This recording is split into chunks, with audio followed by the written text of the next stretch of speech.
Hi, everyone. My name is Davis Hart. I'm on the product team here at Paxos. I think that most folks are probably familiar with Paxos, but just on the off chance that we have some folks that aren't, Paxos is a regulated crypto services company. We're regulated as a New York State trust.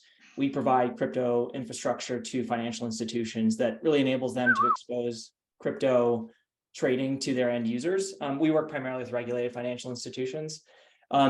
We don't do a lot of direct user-facing work. Most of our product surface is actually on an API basis, so it gets integrated into customers like PayPal and Mercado Libre, and there's a bunch of others, and then they sort of build the user experience on top of that. So with that being said, if you've used PayPal to buy crypto, you're actually using Paxos. You just don't know it. We launched with PayPal. They were our first crypto brokerage customer in 2020, and we launched with them enabling buy, sell, hold of crypto assets. And Zach actually came, I think it was a year and a half ago, and did a demo of that. And shortly after that launch, there was all sorts of questions about, okay, well, when is PayPal going to let users actually move assets in and out of their PayPal wallet?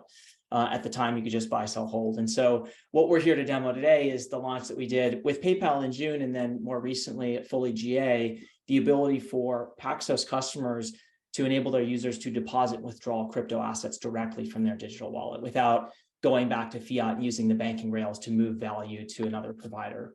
So with that launch, you can actually bring assets directly, bring assets natively directly into your PayPal account or send them out. So I'll demo that in a minute. Just a little bit of context. The reason why we did this is, in addition to being kind of one of the obvious features after buy, hold, and sell, it made sense from the user perspective to allow users to send and receive assets on a peer-to-peer basis with friends and family. A lot of the customers that we work with, offer peer-to-peer services, so it made sense from that perspective. And then from the customer perspective, it creates a new asset acquisition channel. PayPal can now go and offer customers a more seamless path to move assets into PayPal, for example, from a competitive retail exchange or something like this. So it made sense for our customers from that perspective. And then in the long run, we think that payments is going to be a fundamental experience in Web3, and transfers is a primitive of payments. So therefore, it made sense to enable primitives as something that Paxos does really well. What's unique about what we do here, on the surface, it seems very simple, and you'll see that in the demo in just a minute. Under the hood, we're handling a lot of the complexity, particularly around compliance. As a regulated financial institution, we have to do full compliance monitoring and travel rule compliance for all of our transfers, and we do that on behalf of our customers. So that's one point of complexity. And then the other point of complexity is just the scale at which we have to operate. We scale out through lots of customers that themselves have hundreds of thousands or millions of users. So you can kind of imagine the scale that we have to operate at with our transfers capability. And that includes treasury management, signing, all of the kinds of things, some of which Josh just spoke about with defense. So we have to handle a lot of that capability at scale. So with that said, I'm going to pull up a demo here. In true demo fashion, PayPal is having a little bit of trouble today. And so I'm going to have to hack this together a little bit. So bear with me. So this is the PayPal web UI. It's pretty clean. So they support 4 assets today. These aren't all the assets Paxos supports. It's just what PayPal has chosen to support themselves. So I'm going to go to Bitcoin, and this is largely the experience that we launched with them 2 years ago. But what's new here for Bitcoin is this transfer button. And so it's pretty clean. It'll be pretty straightforward. So you can either send or receive Bitcoin. I'll do the simple flow first. You can receive, and you're presented with a unique Bitcoin address that maps directly to your PayPal account. And you can go to your wallet or another exchange, and you can send assets directly here. PayPal is having a hard time today showing transaction history. So I had to literally go and take a screenshot of my wife's phone because you can't take screenshots of PayPal directly onto Android because it uses a privacy flag. But you can get a sense here of what the transaction history looks like. It's pretty straightforward.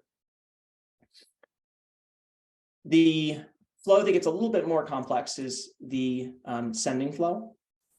So you can send Bitcoin. What's nice about PayPal, and not all customers necessarily have to do this, is you can actually send crypto assets to your PayPal contacts directly. You don't have to go paste in an address, but I'm going to paste in an address that I generated from another exchange that I use. So you're just presenting a pretty clean approach. I'm going to do Bitcoin.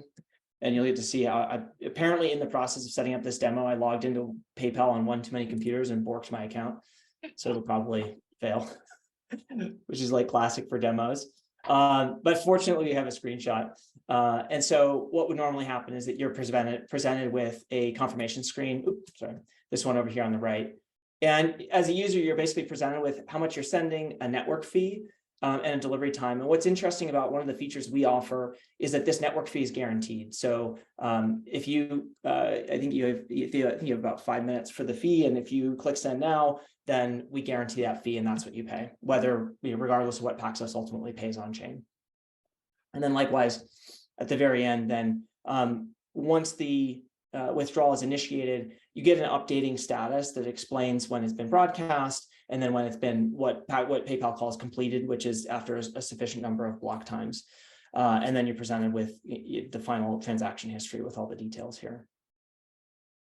And so then lastly, before I turn it over to Jordan to take us through the API and sort of how the API works, I'll just remind folks that through all of this, what's going on in the background is we're handling all of the blockchain integrations, the fee estimation, the fee guarantee, and all the compliance. So we do blockchain monitoring, sanctions screening, travel rule compliance, the whole 9 yards. And so that's all happening completely invisible to the user, which, for like just being a transfer, I think probably for this group is a pretty straightforward process. But I think for a lot of the users that we're serving, the fact that we can abstract away a lot of that complexity is actually a really important value add. So with that said, I'm going to let Jordan take over and show us how a customer like PayPal actually orchestrates this with our API surface. Jordan, you there? Yep, I'm going to try to pull up Postman. So right now I'm going to walk through what's going on in the background, the power of the UX that Davis just showed you. I'm going to pull up Postman right now to show you the APIs that are being used. So there are 3 main components to a crypto withdrawal API integration. There's fee quotation, there's transmission of the actual withdrawal to the blockchain, and then there's tracking the processing of that withdrawal. So starting with fee quotation using our crypto withdrawal fee, create crypto withdrawal fee endpoint, we actually guarantee a fee rate that we hold for a period of time for our end users.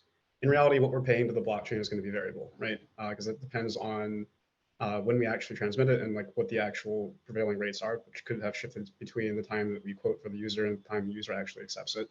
But we lock that fee to cater to retail users who are going to probably want to take some time to review the transaction before they actually hit send. So the inputs that I need here are asset. I'm going to send ETH. I'm going to put in an amount. You actually have a choice here between amount and total. And this is sort of a user experience tool that we give to developers to be able to say, as a user, I want to be able to send exactly 1 Bitcoin to this address because I want to pay somebody. So put the fee on top of it. You could also put in total, and that would allow you to say, I want to withdraw every single bit of my crypto that I possibly can, and take the fee out of that. So for right now, I'm going to pretend that it's a payment, or I'm sending to somewhere where the amount actually matters. And we'll send exactly 0.01 ETH. I'll put in my destination address, and then I will specify my network as Ethereum. So I'm going to post to this API. The response that I get back tells me that the fee of 0.00042, amount of 0.01 for a total of 0.010042 that's leaving my account. The other thing to notice here is that I actually specify a fee asset. So we deduct the fee in the currency that is being sent, which in most cases actually may not be the currency that we have to pay the fee in. So like if you want to send, let's say Link, Matic, Aave, any ERC20 token, we're going to be paying that fee in Ethereum.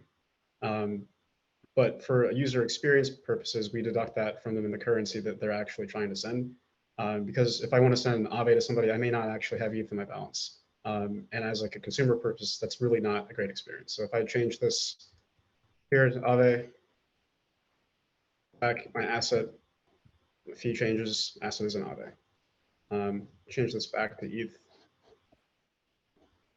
And now I've got a fee ID that I can plug into my actual withdrawal request. It's going to lock in this as a guaranteed rate for me.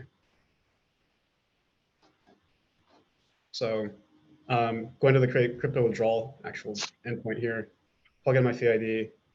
Profile is an accounting object that we use at Paxos that our customers can really be flexible with, but generally using this to represent what is the balance and the activity related to my end user. So I'm saying debit this from this user's profile. Again, put in my amount, not total.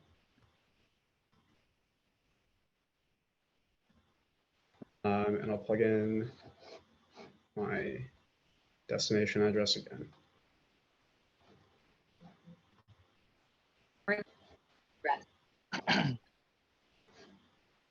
So I'll hit send on that. And I immediately get back a UUID for the transfer activity, the profile it's coming from, amount that I sent, the total, the fee, and the status that it's in. So now I need to track this to completion. I probably won't be able to see it actually go through today, but checking our list transfers API is how we would direct our customers to find updates about transfers that are in flight. This is both for deposits and withdrawals. So you can see this is the withdrawal that I just started right now. It's in pending status. And pending can really mean a lot of things. There's a bunch of different checks that we're doing on the compliance side in terms of does this look like it's suspicious related to their activity that they've done on the platform? Is it going to an address that we might consider to be nefarious based off of blockchain monitoring? Or any other sort of structuring activity that we might pick up here. This will stay in pending until it's received the required number of confirmations on the blockchain. So it needs to be included in a certain number of mine blocks for us to be certain that it's not going to be reversed. It's a rare event, but there are blockchain reorgs where, for whatever reason, our transaction does not get included in the longest chain.